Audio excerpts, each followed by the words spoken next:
Բարև ձեզ, Ստեփան Գրիգորյան YouTube-յան ալիքի մասնակիցներ։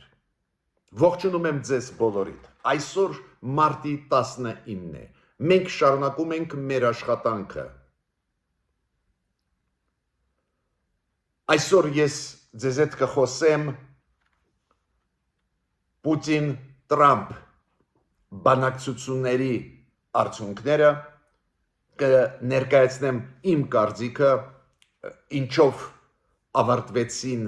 այս բանակցությունները։ Դուք գիտեք, բանակցությունները ընթանում էին հեռախոսազրույցի միջոցով։ Շատ կարևոր տարրեր կան այս բանակցությունների հետ կապված ու հասկանալ ուր է դա տանելու, ինչ արդյունքների եկան Տրամփը եւ Պուտինը,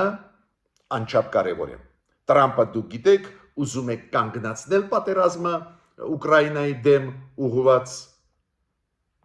Ուկրաինան համաձայնվեց ամբողջությամբ դադարեցնել ռազմական գործողությունները, ինչքան հասկացա Տրամփը չկարողացավ հասնել նրան, որ Պուտինը համաձայնվի։ Բայց այնուամենայնիվ առանձին հարցերում այնտեղ ինչ որ ընդհանուրի եկան Ամերիկայի եւ Ռուսաստանի նախագահները։ Անչափ կարևոր է դրա մասին խոսել։ Նաեւ մի բաղադրիչ կա։ Բոլորը ուշադրություն դարձրեցին այն բաղադրիչի վրա Տրամփ-Պուտին բանակցությունների, որոնք վերաբերում են Ուկրաինային։ Բայց այնտեղ նաեւ քննարկվեց մերձավոր արևելքի հարցը, նաեւ այդ թվում Իրանի հարցը։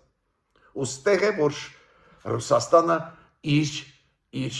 ավանդույթները չի մոռանում։ Ռուսաստանը հանձնեց Իրանի շահերը։ Երբ որ քննարկվեց հարց միջուկային ծրագրերի հետ կապված եւ այլ, Ռուսաստանը դավաճանեց Իրանին։ Այս թեմաներից այսօր անպայման կխոսենք, այս գլոբալ զարգացումները նաեւ առնչություն ունեն մեզ հետ, այդ առնչությունը մենք գրեթե ամեն հաղորդումների ժամանակ ձեզ ներկայացնում ենք, այսօր դրա մասին կխոսենք։ Երկրորդ հարցը անչափ կարևոր, իրոք գնում է սրումը նորից մերձավոր արևելքում, դուք գիտեք, մեծ ռազմական գործողություններ այս երկու օրը ծավալում է Իսրայելը Համասի դեմ, Գազայի դեմ, նորից զոհեր, արձագանքը աշխարհի, ինչ է կատարվում, դրա մասին էլ կխոսենք։ Բայց կարևորագույն այսօրվա թեման, բացի Տրամփ-Պուտին բանակցություններից, կարևորագույն մյուս թեման կապված է Հայաստանի հետ։ Ինչ դրական զարգացումներ են գնում Հայաստանի հետ կապված, հայության հետ կապված, սփյուռքայության կողմից փայլուն քայլեր արվում են, օրինակ Շվեյցարիայի հայ համայնքի տարբեր կազմակերպությունների ջանքերով կարևորագույն process է հիմա գնում Շվեյցարիայի պարլամենտում, դրա մասին կխոսենք։ Պարզը էլի քայլեր կան, որոնք արվում են Հայաստանի կողմից անչափ կարևոր։ Ադրբեջանի քայլերը։ Ադրբեջանը շարունակում է ստել, շարունակում է մեղադրել մեզ նրա մեջ, դա 4-րդ օրը գնում է, նրա մեջ, որ իբր մենք խախտում ենք զինադադարը։ Ինչու դա անում են, ինչ նպատակներ ունեն, ինչ նպատակներով է ձերբակալվել Ադրբեջանի երիտասարդ բլոգերը, որը իր բլոգում դրեց Ադրբեջանի ռազմական տեխնիկայի տեղաշարժը դեպի ադրբեջանա-հայկական սահման։ Պատրաստվում է թե ոչ ինչ որ գործողությունների Ադրբեջանը, բայց սա շատ ուշագրավ էր, իրանք ձերբակալեցին բլոգերին, որը դրեց նյութեր իր բլոգում, որից ակնհայտ երևում է, որ Ադրբեջանը տեղափոխում է ռազմական տեխնիկան դեպի Հայաստանի սահման։ Ուրեմն, ունենք այսօր շատ հագեցված օրակարգ։ Մինչև սկսելը մեր աշխատանքի խնդրում եմ բաժանորդագրվել, կիսվել, լայքել եւ աջակցել մեր YouTube-յան ալիքին։ Դուք տեսնում եք ինչքան կարևոր աշխատանք ենք մենք կատարում, շատ adekvat արձագանքում ենք այն զարգացումների, որոնք գնում են աշխարհով մեկ ու վերաբերվում են Հայաստանին, հայ-ադրբեջանական հարաբերություններին, հարավային Կովկասին շատ adekvat մենք ձեզ հետ աշխատում ենք, շատ adekvat արձագանքում ենք ռեալությունների։ Ուրեմն այդ աշխատանքը անչափ կարևոր է եւ պետք է։ Ուրեմն սկսենք մերձավոր արևելքի հետ կապված։ Սիրիայի հետ կապված էլ ասեմ ձեզ սրում կա, բայց այդ թեման մենք առանձին կքննարկենք մի քանի օր հետո։ Այսօր ես ուզում եմ Իսրայելի մասին մի քանի խոսք ասել։ Դուք գիտեք, Իսրայելը Համասի հետ համաձայնեցրեց զինադադարի այդ պայմանագիրը ու հիշում եք հունվարի 19-ից ուժի մեջ մտավ այդ զինադադարը ու սկսվեց process այն գերի վերցրած, պատանդ վերցրած Իսրայելի քաղաքացիների, այլ երկրների քաղաքացիների Համասի կողմից, որ Համասը հանձնի, արտահանձնի, վերադարձրի Իսրայել։ Դա 30 օրվա ծրագիր էր, դանդաղ պրոբլեմներով, բայց այդ փոխանակումները եղան։ Իսրայելին վերադարձրեց մի մասը պատանդ վերցրած Իսրայելի քաղաքացիներին, այլ երկրների քաղաքացիներին, Համասը դրա դիմաց Իսրայելը մոտավորապես 1000 պաղեստինցի վերադարձրեց Համասին։ Բայց նախատեսված էր նաև երկրորդ փուլ այս փոխանակումների, քանի որ կան պատանդ վերցրած իսրայելցիք, որոնք դեր գտնվում են Համասի ձեռքերում։ Ու այս երկրորդ փուլից Համասը ինչ-ինչ պատճառներով կարելի է վերլուծել, ուսումնասիրել, հրաժարվեց։ Ու Իսրայելը սկսեց լայնամասշտաբ ռազմական գործողություններ։ Հիմա գնում են ռազմական գործողություններ այս երկրորդ լայնամասշտաբ։ Զոհեր, հասնող հարյուրավոր մարդկանց, նաև կանանց, երեխաների, Իսրայելը շարունակում է ռմբակոծել Համասի այն կետերը, որտեղ որ Համասի զինյալները կան, բայց քանի որ Համասի զինյալները նաև պահկվում են մանկապարտեզներում, դպրոցներում, բնակելի շենքերում, պարզ է տուժում են նաև սովորական մարդիկ։ Այո, Իսրայելը ասեց, որ ոչ միայն մենք ենք դա սկսե, քանի որ Համասը չի կատարում իր պարտավորությունները, նաև Դոնալդ Տրամպը տվեց իր համաձայնությունը, որ մենք այդ քայլերը անենք։ Պարզ է, ՄԱԿ-ի գլխավոր քարտուղարը ասեց, որ ես շոկի մեջ եմ, անսպասելի էր, որ այս մասշտաբի նորից կսկսվեն ռազմական գործողություններ, պարզը Սաուդյան Արաբիան, Քաթարը, Եգիպտը, արաբական աշխարհի շատ ու շատ երկրներ քննադատում են Իսրայելին, Էրդողանը Իսրայելին անվանեց ահաբեկչական պետություն, բայց ինչ եմ ուզում ասել այս զարգացումների հետ կապված։ Հիշում եք Դոնալդ Տրամպը ինչ էր ասում։ Այ Բայդենը չկարողացավ կանգնացնել պատերազմը մերձավոր արևելքում։ Տեսեք ոնց ես կանգնացրեցի։ Ես հիմա Տրամպին հարցնում եմ, այս մեծ ռազմական գործողությունը դա ինչ է նշանակում։ Անչափ կարևոր է այդ հարցերը բարձրացնել, քանի որ մենք լսում ենք մեծ հզոր պետությունների ղեկավարների առանձին դեպքերում ապագորգոր հայտարարություններ, հետո գործը ուրիշ ուղղությամբ է գնում։ Ու ավելին, Իսրայելը ասում է, որ Տրամպը տվեց համաձայնություն այդ ռազմական գործողություն ծավալել։ Ուրեմն այդպես հեշտ քննադատել Բայդենին, ես խորհուրդ կտամ դադար տալ, որ Տրամպը իր թիմը այդպես հեշտ քննադատեն Բայդենին, քանի որ շատ բարդ է իրավիճակը նույն մերձավոր արևելքում։ Խաղացողների թիվը շատ մեծ է։ Շահերը բախվում են,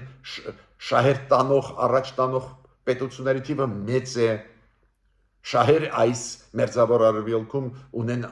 շատ ու շատ խաղացողներ լուրջ, Իրանի պես, այլ պետությունների։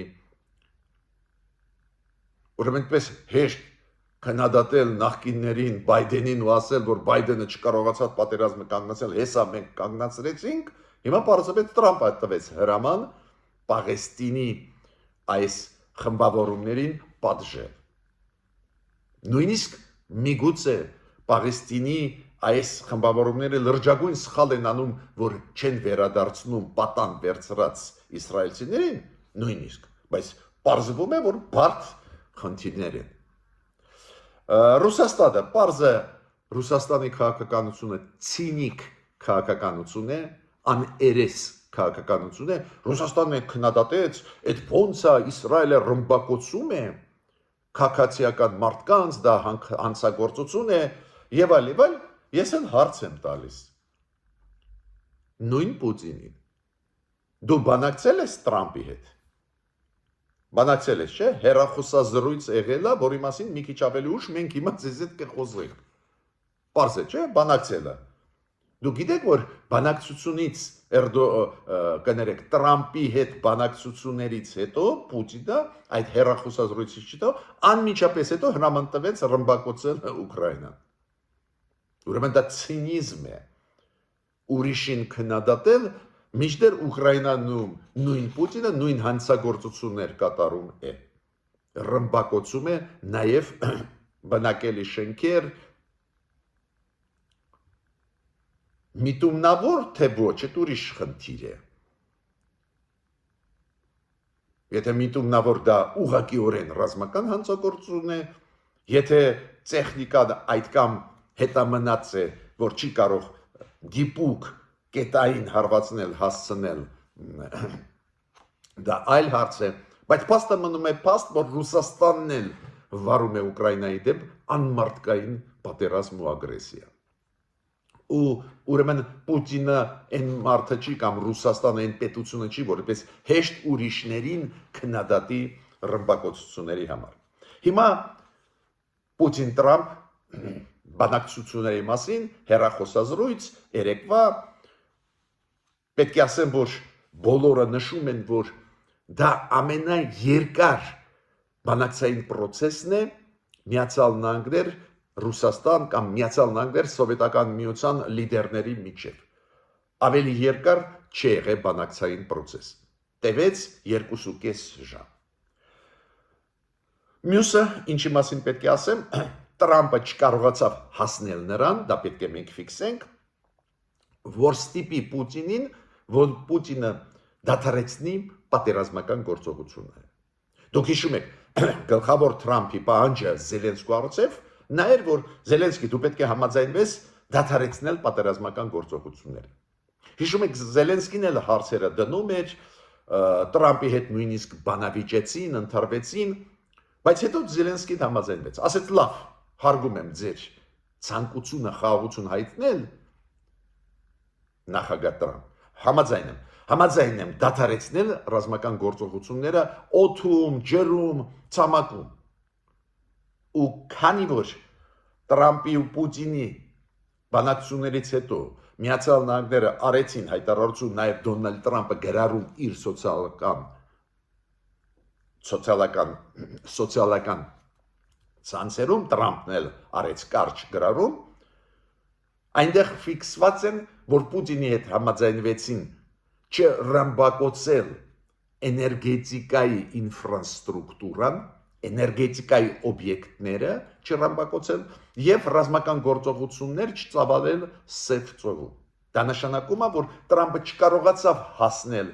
իր ուզածին, որ Պուտինը համաձայնվի ամբողջությամբ դադարեցնել ռազմական գործողություն։ Բայց այնուամենայնիվ ինչ որ արդյունք կա, նույնիսկ Զելենսկին արձագանքեց, նախագահ Զելենսկին ասեց, լավ է, որ չեն ռմբակոծելու մեր էներգետիկայի ինֆրաստրուկտուրան, Զելենսկի ողջունեց դա, բայց Զելենսկին ասեց, շատ կարևոր են մանրամասնություններ, նյուանսներ։ Ռուսաստանը եփա դադարեցնելու ռմբակոծել մեր էներգետիկ համակարգը։ Եփա ոնց է դա լինելու,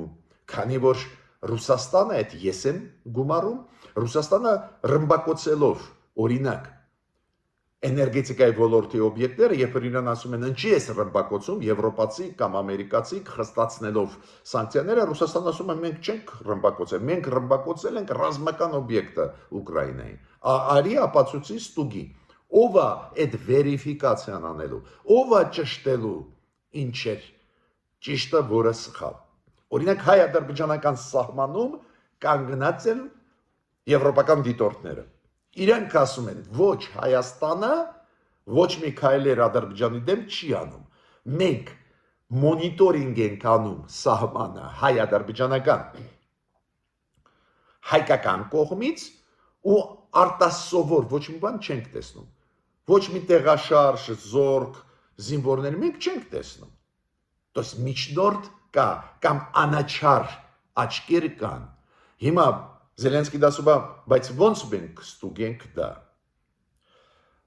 Ճիշտ դիտողությունը, բայց ես պետք է ասեմ, որ Տրամպը ասեց իր գրառման մեջ սոցցանցերում ինքը ասեց, որ այդ զրույցը Պուտինի հետ բավական օգտակար էր, բավական լավն էր, ու ինքը ասեց, մենք համաձայնվեցինք Պուտինի հետ, որ անհապաղ զինադադար կլինի էներգետիկայի ինֆրաստրուկտուրի դեմ ուղղված։ Դադարեցնում է Ռուսաստանը ռմբակոծել էներգետիկայի ինֆրաստրուկտուրը։ Ավելին ինքը ասեց նաև սև ծովում կդադարեցվեն ռազմական գործողություններ Ռուսաստանի կողմից։ Ու Տրամպը գրառման մեջ գրեց, որ երկու կողմերներ եւ Պուտինը եւ Զելենսկին ուզում են, որ պատերազմը ավարտվի։ Պարզ է, նույնիսկ տեսակ, ես ասացի Զելենսկին էլ ողջունեց, որ նու գոնե խոստում տվեց Պուտինը չի ռմբակոծել, ուրիշ բան է վերիֆիկացիան, պետք է ստուգես, որ այդպես կիրականացվի այդ բանավոր պայմանավորվածությունը Ռուսաստանի եւ Ամերիկայի միջև, բայց ես ուշադիր նայեցի այն հաղորդագրությունը, որը կատարեց Սպիտակ տան պրես քարտուղարը։ Տրամպի ադմինիստրացիան նաև բացի Տրամպից, Տրամպի ադմինիստրացիան նաև գրառում արեց, կարճ գրառում էր, որտեղ որ ասված էր, որ Տրամպը եւ Պուտինը համաձայնվեցին, որ պատերազմը պետք է ավարտվի։ Ուրիշ բան է, կարելի է Պուտինին հավատել, չէ, այդ ժամանակը մոտ ժամանակը ցույց կտա։ Ղեկավարները Ամերիկայի եւ Ռուսաստանի պայմանավորվեցին անհապաղ սկսել բանակցություններ, որ էներգետիկայի ինֆրաստրուկտուրան չռմբակոծվի Ռուսաստանի կողմից եւ պարզ է Ուկրաինայի կողմից Ռուսաստանի դեմ չլինի, պայմանավորվեցին, որ կրակը դադարեցնում են օգտագործել այդ պատերազմական գործողությունները սև ծովում։ Ուրեմն նորից կրկնում եմ, ֆիքսենք, որ Տրամպը չկարողացավ հասնել նրան, որ Պուտինը համաձայնվի ամբողջությամբ դադարեցնել ռազմական գործողություններ, բայց ինֆրաստրուկտուրայի դեմ, էներգետիկայի ինֆրաստրուկտուրայի դեմ եւ սև ծովում խոստում տվեց Պուտինը, որ անհապաղ պետք է սկսվեն բանակցություններ, որ կրակոցնել եւ ռմբակոծություններ չլինեն։ Այո, կան փորձագետներ, ես լսեցի իրանց կարծիքը, որ Տրամպը չուզեց ճնշել այդ կամ ուժեղ Պուտինին, որ Պուտինը համաձայնվի ընդհանուր զինադադարի, ինչին համաձայն էր Զելենսկին, այլ մենակ զինադադարը այս երկու ոլորտներին վրա կտարածվի։ Ռուսաստանի կողմից շատ կարևոր է այդ համեմատությունը կատարելը։ Ռուսաստանի կողմից հայտարարությունը Կրեմլի կողմից այս բանակցությունների հետ կապված Դոնալդ Տրամփ-Պուտին երկար տեքստեր, այդ տեքստը չեմ կարդա, բայց այն մասով, որ չռմբակոծել էներգետիկայի կառույցները, ինֆրաստրուկտուրան ու սև ծովում չծավալել ռազմական գործողություններ կար։ Կրեմլներ ասում է, մենք համաձայն ենք այս երկու կետերով, բայց այնտեղ կային նաև անհետեցություններ, օրինակ Ռուսաստանը ասում է, որ Պուտինը նաև Տրամպի առջև բարձրացրել է հարց, որ զորակոչը չլինի Ուկրաինայում, որ Ուկրաինայի զինված ուժերը չզինվեն, նոր տիպի զենքեր չստանան եւ այլ, այս ձևի անհեթեթ պահանջներ հնչեցրեց Պուտինը, պարզ է դրա հետ կապված ոչ մի համաձայնության չկան Տրամպը Պուտին, բայց Կրեմլի տեքստում այս ձևի անհեթեթ նախապայմաններ դրված էին, որ Ուկրաինան պետք է դատապարտել, որ իբր Կուրսկի մարզում ուկրաինացիք ինչ որ հանցագործություններ են կատարել, ապա գորգոր հայտարարություն, ինչը անում է հիմա, հենց հիմա Ադրբեջանը մեր դեմ ուղղված։ Ադրբեջանն էլ չէ, ասում է, որ Հայաստանի բանակը զինվում, վերազինվում է, ուրեմն իրանք ռևանշիստ են, չէ, այս ձևի բաներ, կամ պետք է Հայաստանը հրաժարվի զենք զինամթերք առնել, զինվել, այն նույնացիպ, նույն տեքստով, շատ նման Ալիևի հայտարարությունների մեր դեմ նույն տեքստը գրված է Կրեմլի հաղորդագրության մեջ։ Բայց եկեք ֆիքսենք մեկ բան շատ կարևոր, որ այդ բանակցությունները անցան, բանակցությունները չբերեցին նրան, որ 100%-անոց զինադադար լինի, բայց բերեցին նրան, որ հնարավոր է, որ Ռուսաստանը համաձայնվի Ուկրաինայի հետ, որ չռմբակոծեն էներգետիկայի ոլորտի օբյեկտները եւ ինֆրաստրուկտուրան եւ Սևծովում ռազմական գործողություն չծավալեն։ Շատ կարևոր բաղադրիչ կա այդ բանակցությունների մեջ, որի վրա այդքան մեծ ուշադրություն չեն դարձնում։ Ուրեմն քննարկեցին Տրամպը Պուտինի հետ մերձավոր արևելքը։ Ոստեղ Ռուսաստանը հանձնեց Իրանին։ Մենք զգուշացրել ենք Իրանը։ Մի հավատա, ոնց Ռուսաստանը մեզ հանձնեց Լեռնային Ղարաբաղը, Հայաստանի տարածքները Ադրբեջանին, նույն տիպի կհանձնի ձեզ այլ հարցերով։ Սիրիայում Ռուսաստանը, հիշում եք, հանձնեց Բաշար Ասադին, Իրանին, Հեզբոլայի խմբավորումները Սիրիայում հենց պրոիրանական խմբերին, հանձնեց Թուրքիային։ Տվեց Սիրիան ռեալ Թուրքիային։ Այսօրվա Սիրիայի իշխանությունները, խմբավորումները, իշխանությունը, դա պրոթուրքական են ու գաղտնիք դա չի։ Այն նույնը հիմա Ռուսաստանը հանձնեց Ամերիկային Իրանը։ Ինչ հարցով։ Միջուկային զենքի հարցով։ Քանի որ միջուկային չտարածման հարցերը քննարկվել են ու Դոնալդ Տրամպը ասեց, որ Ռուսաստանը համաձայնվեց, Պուտինը համաձայնվեց, որ Իրանը չպետք է ունենա հնարավորություն ոչնչացնել Իսրայելը։ Ու Ռուսաստանը ստեղ համաձայնվեց Միացյալ Նահանգների հետ։ Ես նորից կրկնում եմ, ոչ ոք չի ուզում, որ միջուկային զենք ձեռք բերի Իրանը, ոչ ոք չի ուզում, որ միջուկային պատերազմ լինի, ես էլ չեմ ուզում, բայց նույնիսկ տեսականորեն Ռուսաստանը հանձնեց Իրանին, քանի որ Իրանը իրոք հիմա զարգանում է, նաև Իրանի միջուկային խաղաղ օգտագործվող պոտենցիալ ծրագրեր են զարգանում, Իրանը պնդում է, որ չի ուզում միջուկային զենքը օգտագործել, կներեք, միջուկային էներգետիկան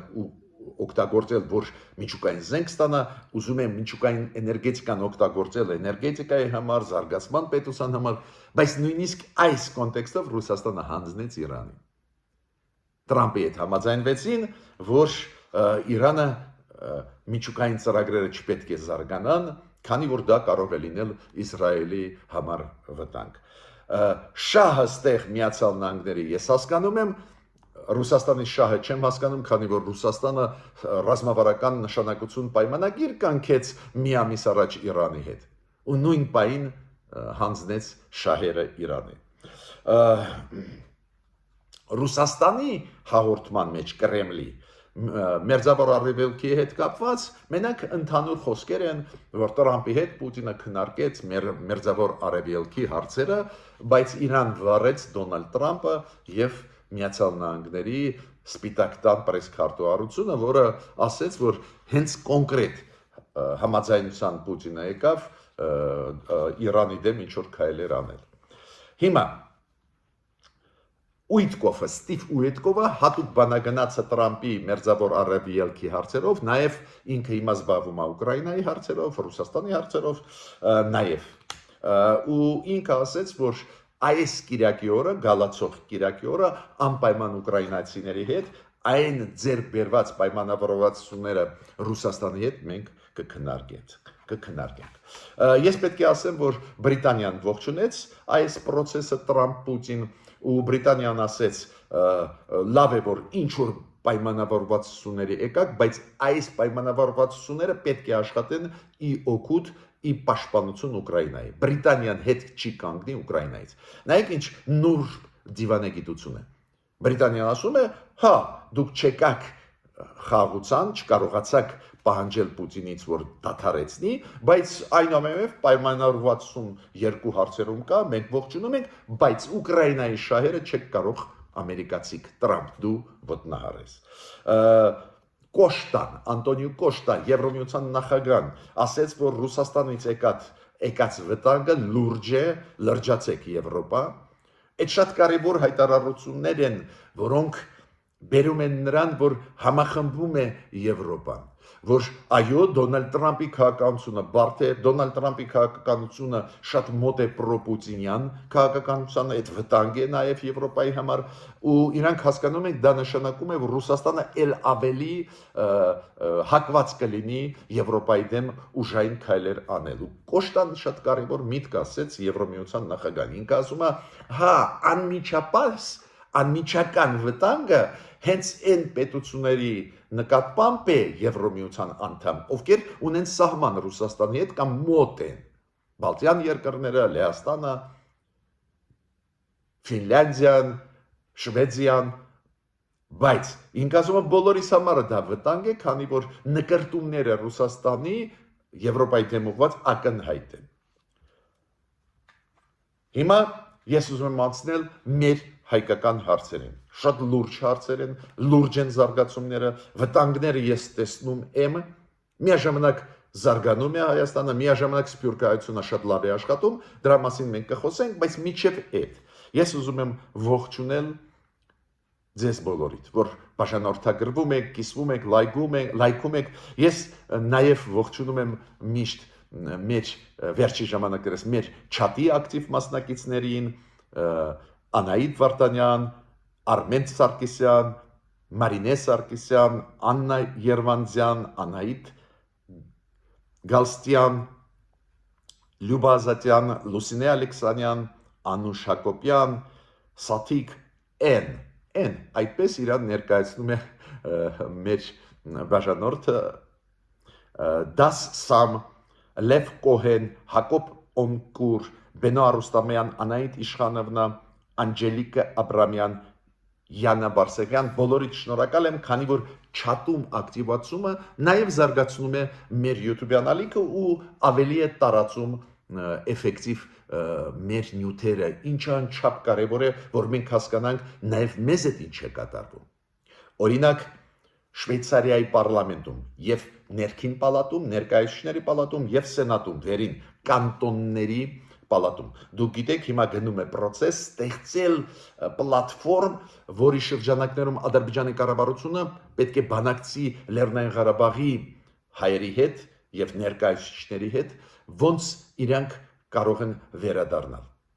Անչափ կարևոր նախաձեռնություն է, պարզ է, որ դա նախաձեռնել են, ակտիվ առաջ տանել են հենց շվեյցարահայերը, Շվեյցարիայում մեր հայրենակիցների կազմակերպությունները, առանձին մարդկանց ես ճանաչում եմ, ակտիվ գրագետ, ինչու դա պետք է։ Եթե Հայաստանը այս կամ այն պատճառներով չի ուզում շոշափել Լեռնային Ղարաբաղի հարցը ծանր վիճակում գտնվելով կամ Ադրբեջանը մեզ կարող է ռևանշիզմի մեջ մեղադրելու, միգուցե այդ պատճառներով ակտիվ մեր կառավարությունը այդ հարցերը չի բարձրացնում հիմա, ուզում է խաղաղություն հաստատել, սփյուռքահայությունը ազատ է իր գործունեության մեջ։ Ես ավելին, ես միշտ ասում եմ, որ նաև Հայաստանի կառավարությունը այդ հարցերը պետք է ակտիվ բարձրացնի, որ նեղության մեջ գցի Ադրբեջանին։ Բայց չի անում կառավարությունը լավ։ Հիմա շատ կարևոր է, որ սփյուռքահայությունը մենք փորձագետներս ակտիվ այդ հարցերը բարձրացնում ենք։ Արցախահայությունը իրավունք ունի վերադառնալ իր հայրենիք։ Ոնց, ինչքան ռեալ է, այդ այլ հարց է, բայց իրավաբանորեն իրավունք ունի, միջազգային նորմերով իրավունք ունի։ Ու շատ կարևոր է, որ այդ հարթակը Շվեյցարիայի պարլամենտի միջոցով պատրաստում են մեր եւ արցախայցան կազմակերպությունները եւ սփյուռքայցան կազմակերպությունները ու եթե երկու պալատներում ի վերջո այդ նախագիծը անցնի ավտոմատ դա կնշանակի որ կառավարությունը Շվեյցարիայի սկսի գործել մյուսը դու գիտեք որ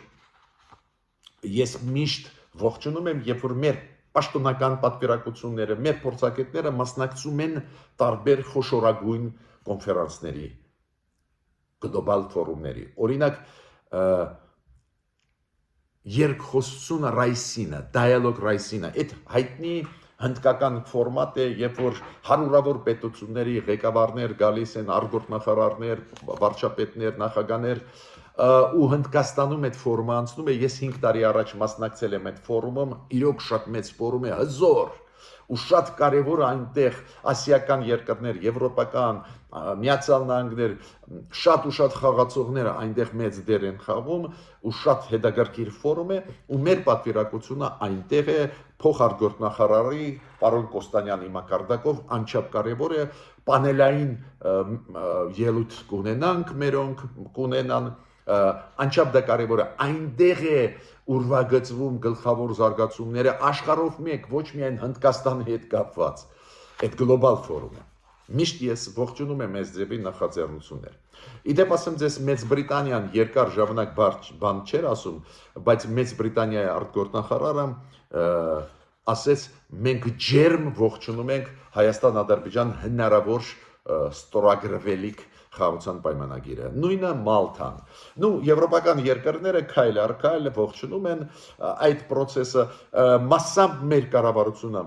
խրախուսում է այդ process-ը ես դեմ չեմ քանի որ դա գցում է Ադրբեջանը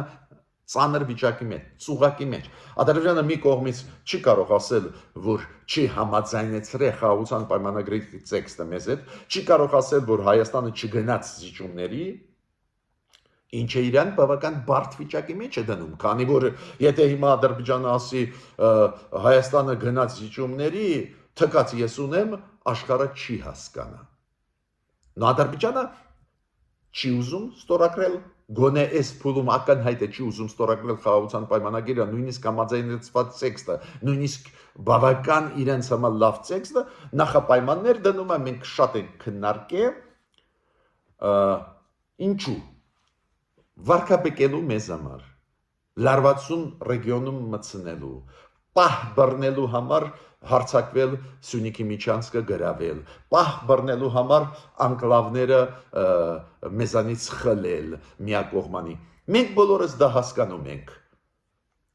Մեր կառավարությունը փորձում է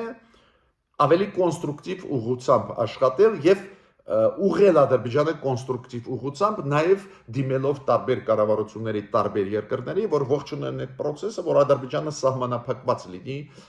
իր ագրեսիվ կեցվածքի մեջ։ Հիմա մեր կառավարության ապարատը վարչապետը ունի կառավարության ապարատը այս կառավարության ինստիտուտը հայտարարությունով հանդես եկավ, պատասխանեց այն մեղադրանքներին, որը այս 3-4 օրը անընդհատ հնչեցնում է Ադրբեջանի պաշտպանության նախարարությունը մեր ուղղությամբ, որ իբր մենք զինադատարը խախտում ենք, մերոնք նորից ասեցին հարց չկա, ստեղծենք համատեղ խումբ, որը կուսումնասիրի այդ փաստերը, որոնք դուք պետք է մեզ տաք, որ մենք տեսնենք ով է խախտում զինադատարը այդ տեքստը շատ կարևոր էր իմ կարծիքով մեր կառավարության ապարատը շատ լավ է որ այդ հարցերը ու այդ հայտարարությունով հանդես եկավ նամակ ուղարկեցին հայտարարություն հանդես եկան Ադրբեջանի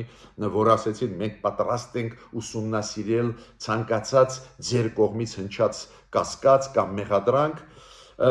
պարզ է որ նորից այս նամակում գրված է որ Հայաստանը ուզում է խաղաղության պայմանագիր ստորագրել ինչի մասին է խոսքը եկեք նստենք ձեզ հետ ֆիքսենք որ օրը ինչ քայլեր մնացին տեխնիկական, որ պատրաստենք ու ստորագրենք խաղաղության պայմանագիրը, նաև ճանապարհների հետ կապված նույն թեզը կրկնեց մեր կառավարությունը, որ մենք պատրաստ ենք տալ ճանապարհ Նախիջևանից Ադրբեջան, հույսով եմ, որ դուք մեզ նաև կտաք ճանապարհ օրինակ Երասխից դեպի Մեղրի, երկաթգծային, այս չեմ կրկնի, բոլորը շարադրված էր մեր նամակում։ Հիմա Ադրբեջանը պատասխանեց։ Նորից պատասխանը դեստրուկտիվ էր։ Ադրբեջանի արտգործնախարարությունը պատասխանեց, քննադատեց մեր կառավարության այս նամակը, ասեց, որ կոնստրուկտիվ չի, դուք կրակում եք ու հիմա հերքում եք, որ կրակում եք, եւ այլ, այդ իրանց դեմագոգիան նորից կրկնում եմ նախապայմանների մասին, որ սահմանադրությունը պետք է փոխվի, Մինսկի խմբից պետք է դուրս գանք, նորից կրկնում եմ նախապայման, որ ճանապարհը դուք պետք է բացեք Նախիջևանից անխափան, որ մտնենք Ադրբեջան, ու դրա դիմաց ոչ մի բան չեն առաջարկում, չեն ասում ապա շրջապակում, ասում են, չէ, այս ճանապարհը մեզ պետք է տաք, ինչ եմ ուզում ասել։ Ադրբեջանը լի է վճռականությամբ սրել իրավիճակը սահմաններում, Ադրբեջանը անընդհատ ու նորից կրկնում եմ, այս պատասխանը այսօրվա երեկվա պատասխանն է մեր կառավարության կոչին հայտարարության Ադրբեջանին։ Այս պատասխանը այդ նոր պատասխան է, որտեղ որ նորից կրկնվում են բոլորը նախապայմանները մեր առջև ու նորից մեղադրում են մեզ, որ մենք զինադադարը խախտում ենք։ Ադրբեջանը չի ուզում ստորագրել խաղաղության պայմանագիրը, Ադրբեջանը պահման է գալիս, մենք բոլորս հասկանում ենք, ուրեմն ես ձեզ ասեմ, որ դուք իմանաք, երեք ֆիքսված էր 8 դեպք, երբ որ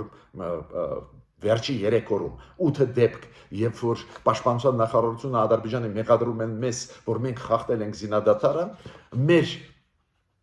Պաշտպանության նախարարությունը 8 անգամ մերժել է, բայց այսօր 9-րդ անգամ մեզ մեղադրեցին։ Ադրբեջանը այսօր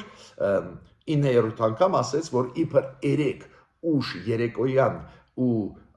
առավոտ շուտ այսօր մարտի 19-ին մենք իբր խախտել ենք զինադադարը։ Ես պետք է ասեմ, որ անպայման պատկան մարմինները համապատասխան հույսով են, որ ուսումնասիրում են, կա տեղաշարժ Ադրբեջանի զորքերի հայ-ադրբեջանական սահմանում, պատրաստվում է հարձակվել թե ոչ, քանի որ այս դեպի 4 օր անընդմեջ մեղադրել մեզ զինադադարի խախտման մեջ, անընդհատ արտգործնախարարության մակարդակով, Ալիևի, Բայրամի մակարդակներով մեզ մեղադրել, նախապայմաններ դնել, նոր նախապայմաններ, դա այդպես օդից չեն անում, ինչ որ բանի պատրաստվում է Ադրբեջանը։ Շատ կարևոր ինֆորմացիա ձեզ տամ, Ադրբեջանը ձերբակալեց մեկ երիտասարդ բլոգերի, լրագրողի, որը իր բլոգում տեղակայեց նյութ, որտեղ որ երևում է, որ Ադրբեջանը տեղաշարժ է անում զինված տեխնիկան դեպի հայ-ադրբեջանական սահման։ Ուրեմն մենք պետք է շատ ու շատ ուշադիր լինենք Ադրբեջանի կեցվածքից, Ադրբեջանի քայլերից այսօր, քանի որ այս ֆոնի վրա, երբ որ ամբողջ աշխարհը, ոչ միայն Եվրոպան, Ամերիկան, Կանադան, նաև ասիական երկրները, նաև արաբական ամբողջ աշխարհը, լատինամերիկան ողջունում է հայ-ադրբեջանական այս տեքստի համաձայնեցումը խաղաղության պայմանագրի, ու այս ֆոնի վրա այդպես սրել հարաբերությունները արհեստականորեն, երբ որ եվրոդիտորդները ասում են ոչ մի տեղաշարժ Հայաստանի կողմից անսովոր չկա, Հայաստանից ոչ մի կրակոտ չկա, հետևողական 4 օր ասել, որ մենք կրակում ենք, դա լուրջ է, ինչ որ բանի պատրաստվում է Ադրբեջանը, պատկան մարմինները պետք է adekvat արձագանքեն։ Ես ավարտեցի իմ ելույթը, մինչ նոր հանդիպումներ։